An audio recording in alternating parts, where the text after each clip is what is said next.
Um dos maiores ícones da televisão e dos negócios do Brasil nos deixou no último dia 17 de agosto. Silvio Santos, infelizmente, faleceu. E nesse vídeo eu quero trazer para você todo o patrimônio que ele conquistou, toda a sua carreira e como ele saiu de ser um camelô no Rio de Janeiro para alguém que adquiriu uma rede de televisão e ao mesmo tempo se tornou alguém com patrimônio bilionário. Cenoura Bravanel nasceu em 1930 na Lapa, no Rio de Janeiro, em uma família de imigrantes judeus. Sua mãe tinha dificuldade de pronunciar o nome Cenor e por isso o chamava de Silvio. E desde sempre ele demonstrou habilidades comunicativas que o levariam longe. Em 1940, após a Segunda Guerra Mundial, o eleitorado, os eleitores aqui do Brasil acabaram crescendo bastante. E ele encontrou uma oportunidade de vender capas para esses títulos de eleitor que muita gente estava passando a ter. Como eles eram emitidos em papel, muitas vezes eles sofriam danos do tempo, do mau uso e até do clima quente e úmido do Brasil, que fazia com que eles se desgastassem. E aí ele começou a vender essas capas de plástico, principalmente na Lapa, onde o movimento era intenso, e assim começou o seu primeiro negócio. E desde sempre ele se destacava dos outros camelôs porque ele atraiu o público e se comunicava muito melhor do que os outros. E ele cativava as pessoas e isso fazia com que ele se destacasse dos outros vendedores. Consequentemente, ele vendia mais do que a maioria das pessoas. Esse vídeo é uma homenagem para o Silvio Santos e para sua trajetória. Eu já esperava em algum momento trazer esse tipo de conteúdo a respeito dele para vocês, só que esse falecimento fez com que eu adiantasse o vídeo. E também é uma homenagem à minha avó, a Dona Jete, que muitas vezes a gente assistiu o Roda Roda juntos e ela sempre demonstrou seu carinho e respeito por toda a trajetória do Silvio. Então, esse vídeo está sendo dedicado para ela também. E antes da gente continuar, eu queria pedir uma ajuda para minha assistente, para que ela faça o que todo mundo já sabe, o que tem que fazer nesse canal. Se inscreve no canal, curte e compartilha! Aí, vocês já sabem, então faz com que essa mensagem, com que esses princípios cheguem a outras pessoas e a plataforma vai entender que quando você tem essa atitude, a plataforma entende que é um conteúdo de qualidade e entrega para mais pessoas. Muito obrigado desde já. Como ele atuava nas ruas do Rio de Janeiro vendendo as suas capas de plástico, a sua voz começou a chamar a atenção. E de repente ele começou a trabalhar na Rádio Guanabara. Só que ele entendeu que seria mais lucrativo financeiramente se ele continuasse vendendo as suas capas de plástico. Então ele sai da rádio e começa a vender de novo as capas de plástico para os títulos de eleitor.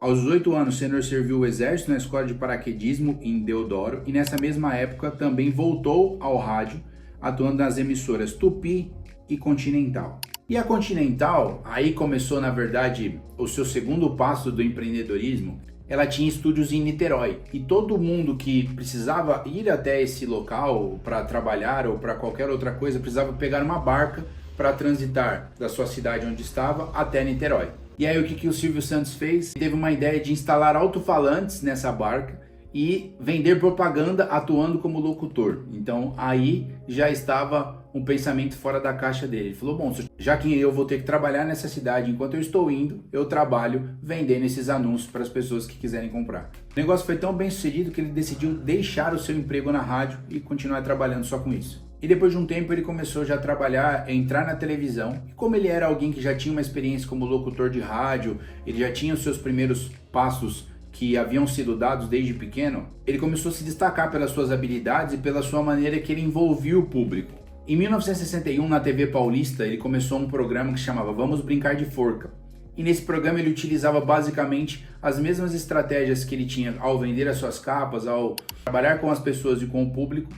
Ele aplicava essas mesmas técnicas nesse programa e desde já ele começou sendo um sucesso. Em 1966, a TV Paulista foi comprada pela TV Globo e esse programa do Silvio passa a atuar pela maior emissora do país, já garantindo ser um campeão de audiência porque ele tinha muito talento. Em 1976, ele sai da Globo e aí ele começa a apresentar o seu programa na Record, na Tupi e na TVS Rio, que ele tinha conseguido concessão para isso. E depois de um tempo, em 1981, ele, com um aporte milionário, começa o SBT, o Sistema Brasileiro de Televisão, exatamente no dia 19 de agosto que a gente está gravando esse vídeo aqui.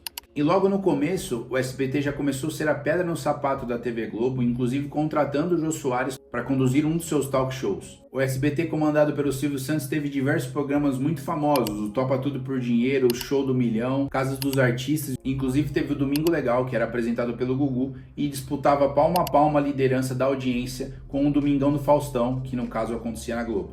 E aí você fala, poxa Matheus, mas o SBT aconteceu do nada, de onde ele tirou esse aporte milionário? Eu já vou te contar, então permaneça até o final desse vídeo e você vai entender de onde ele conseguiu toda essa estrutura para começar o SBT. E primeiramente, continuando o vídeo, eu queria que você entendesse qual que é o modelo de negócio do SBT, como que o SBT ganha dinheiro, quais são as fontes de renda e como o Silvio Santos teve uma carreira lucrativa através da emissora que ele comprou. Primeiramente, e a maneira mais comum, eles ganham dinheiro com publicidade, onde as marcas pagam para aparecer no seu canal de TV de maneira que seja vantajoso para elas. Através de merchandising, quando eles utilizam dos próprios programas para anunciar os seus próprios produtos, que você percebe que faz isso, por exemplo, através do Roda Roda, eles anunciam a Jequiti. Na verdade, o programa chama isso, né? Roda Roda Jequiti. Então, o merchandising também é uma fonte de receita onde eles colocam dinheiro dentro do próprio bolso através dos próprios produtos. O licenciamento de conteúdos também é uma fonte de receita quando eles produzem algum tipo de conteúdo e vendem para outras emissoras para que eles retransmitam aquilo que originalmente foi feito pelo SBT. Porém, hoje, como vocês devem saber, o SBT, assim como a maioria das emissoras, tem enfrentado dificuldade devido à concorrência que tem aumentado. Além de, obviamente, o SBT disputar audiência com a Globo e com a Record, que são as suas principais concorrentes, hoje eles também disputam com as plataformas de streaming, a Netflix, a Amazon, o YouTube e todas as plataformas de internet que você e eu têm acesso. Hoje, por exemplo, ao invés de você estar assistindo o SBT, você está aqui me assistindo. Então é uma forma muito óbvia de entender que eles estão perdendo espaço conforme a internet também tem crescido. As crises econômicas que o Brasil enfrentou há alguns anos atrás, a pandemia e algumas outras coisas, o aumento da concorrência que eu já citei aqui, fez com que o SBT tivesse algumas dificuldades de ter lucratividade. Tudo isso impactou negativamente os investimentos em publicidade. Eu queria trazer uma curiosidade sobre os investimentos que o SBT fez e como isso foi vantajoso para eles. Se liga só, em 2023 o SBT só não teve prejuízo ou um lucro muito baixo graças aos resultados financeiros. A diferença que a emissora colocou no bolso através dos seus investimentos foi de 33 milhões de reais, ou seja, os investimentos trouxeram tudo isso de lucro para a emissora. E esse lucro de 33 milhões nos investimentos fez com que eles terminassem 31 milhões positivo no ano de 2023. Então, se não fossem os investimentos, eles teriam ficado no prejuízo. Uma outra curiosidade é que em 1989 ele resolve se candidatar à presidência do Brasil, porém, infelizmente não conseguiu ir para frente porque o TSE fez com que ele tivesse a sua candidatura anulada e não pudesse avançar. Agora falando do Baú da Felicidade, que provavelmente se você teve uma infância que nem eu, que assistiu vários desenhos no SBT, você com certeza já viu propaganda do Baú da Felicidade. E eu quero explicar para você como que ele acontece na prática e como esse produto desenvolvido pelo Silvio Santos trouxe um lucro muito significativo para o seu grupo. Criado em 1958, o Baú da Felicidade correspondia a uma pequena operação de vendas por correspondência de cupons que, ao serem completados, poderiam ser trocados por mercadorias. Então, você tinha um cupom que você pagava e depois, lá na frente, quando você completava as parcelas, você poderia retirar o seu prêmio ou aquilo que eles ofereciam. Quase o que nós conhecemos hoje como um consórcio. No início, essa ideia enfrentou desafios muito significativos, mas ele conseguiu fazer com que essa empresa fosse um sucesso. E como que funcionava na prática? Primeiro era a venda, obviamente. Os clientes compravam carnês, que era uma espécie de caderneta de poupança. Cada carnê tinha uma série de prestações mensais e ao final do pagamento de todas essas parcelas, o cliente tinha direito a escolher produtos de um catálogo como móveis, eletrodomésticos e brinquedos. Esse sistema era uma forma de economia programada para a classe média e baixa. A ideia principal era você assumir um compromisso financeiro que talvez as pessoas não teriam com elas mesmas de guardar esse recurso, e aí elas depositavam, pagavam esses carnês e depois elas retiravam algum produto do catálogo que fizesse sentido para elas. Então foi uma ideia genial porque a economia era muito diferente de como é hoje. E para manter esse público engajado, pagando, o que ele fazia? Promoções e sorteios, para que todo mundo tivesse um estímulo a mais, além do produto que fosse retirado no final das prestações. Ele também promovia esses brindes, digamos assim, e isso fazia com que as pessoas acabassem também gostando de possivelmente naquele mês serem sorteadas. E isso fazia com que os clientes ficassem comprometidos com os pagamentos. Uma estratégia muito acertada que ele tinha era divulgar o Baú da Felicidade nos seus programas. Desde o Vamos Brincar de Forca até recentemente, ele anunciava o Baú da Felicidade nos seus programas. Então, além dele ter uma fonte de renda habitual com o SBT, com os programas de rádio que ele também já trabalhava, Ele fazia com que a sua própria audiência contratasse outro tipo de produto que ele também vendia. E como era um produto disseminado para o Brasil inteiro e para pessoas com menos poder aquisitivo, ele fez algumas lojas próprias para entregar esses prêmios quando eram terminadas as parcelas, e ele teve muito sucesso, até se expandiu e se diversificou até com a telecena, que eu vou falar com vocês aqui também. E o Baú da Felicidade foi uma das fontes de renda para que ele conseguisse ter recurso financeiro para fazer o aporte milionário para construir o SBT, para começar o SBT. A grande genialidade dele está em perceber que o SBT alimentaria o Baú da Felicidade e o Baú da Felicidade alimentaria o SBT. Talvez você se pergunte, como que está o Baú da Felicidade hoje? Devido ao cartão de crédito, ao e-commerce, à facilidade hoje que nós temos de comprar qualquer tipo de produto e parcelar no cartão e não ter uma responsabilidade de pagar um carnê, obviamente o Baú da Felicidade sofreu com essas mudanças na economia e perdeu bastante mercado. Um segundo ponto é que ele perdeu na popularidade. Como a audiência do SBT tem caído e tem sido distribuída para outros lugares, como eu já citei aqui, Amazon, Netflix, YouTube, o que acontece? O Baú da Felicidade já não tem tanta popularidade assim, consequentemente, menos clientes. Antigamente, a única fonte de negócios, de aprendizado e de informação das pessoas era a televisão. Então, a única maneira que elas tinham de adquirir alguma coisa, talvez com um valor aquisitivo maior, era se forçando a pagar e a ter um compromisso financeiro. Por isso que deu tão certo. E hoje, como a gente tem acesso a qualquer coisa através do nosso celular, fica muito mais difícil desse modelo de negócio se manter em pé. E devido a todos esses desafios que eu já citei aqui, em 2011, o Grupo Silvio Santos decide vender o Baú da Felicidade para o Magazine Luiza. Um outro modelo de negócio que o Silvio Santos desenvolveu e aplicou muito é a telecena, e na verdade existe até hoje. E como que funcionava? Era uma forma de poupança com loteria. Você guardava um dinheiro mês a mês e aí você se expõe a ganhar prêmios em dinheiro, e se você não ganhar esses prêmios, você consegue receber uma parte desse valor de volta. Esse era o modelo de negócio da telecena. E mais uma vez, através do SBT e dos seus canais de comunicação, ele anunciava a venda e os resultados da telecena. Quantas vezes você não viu uma moça rodando a bolinha lá para cair em alguém e ser sorteado e ganhar na telecena? E meio parecido com o Baú da Felicidade, a telecena também tem sofrido alguns tipos de dificuldades por causa da questão da popularidade, da falta de audiência do SBT, que eu também já citei, de alguns desafios regulatórios que dizem respeito a como é um produto financeiro, é tudo mais complicado de ser aprovado e de acontecer, porque os órgãos reguladores levam tudo isso muito a sério. Então, eles também enfrentaram esse tipo de problema também. A telecena ainda é lucrativa, só que ela enfrenta alguns tipos de dificuldades de alcançar o público mais jovem, de uma geração mais nova que não é tão ligada a esse tipo de produto e, obviamente, pessoas que se atentem a esse tipo de negócio. E uma outra fonte de receita do nosso amado Silvio Santos é a Jequiti. Antes de nós também assistindo SBT, no meio de uma programação, você está assistindo um filme no SBT e aparecia Jequiti na tela. Eu posso colocar aqui para vocês para trazer uma certa nostalgia. Não sei se isso acontece até hoje, porque faz bastante tempo que eu não assisto. Mas a Jequiti também fazia parte do grupo Silvio Santos. Era uma empresa de cosméticos e cuidado basicamente que feminino na sua maioria. E eles eram um concorrente da Natura, do Boticário, porque eles também tinham vendedoras porta a porta, pessoas que faziam venda direta.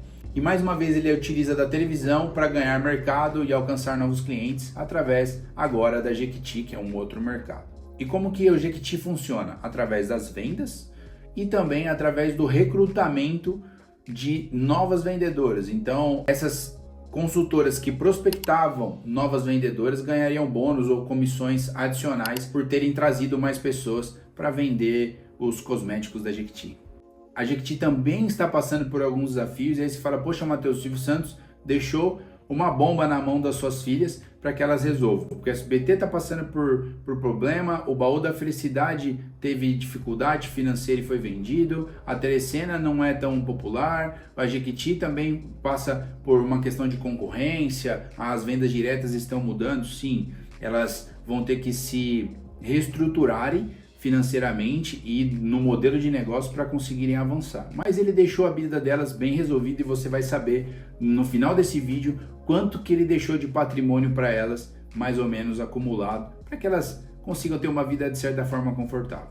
A Jequiti, ela obviamente não tem o reconhecimento de uma Natura, de um Boticário, e isso obviamente precisa ser conquistado. O que já existe de rumor no mercado é que a CIMED fez uma oferta de 450 milhões de reais para comprar a Jequiti do Grupo Silvio Santos e talvez, dependendo da decisão das filhas, ela será vendida para essa empresa.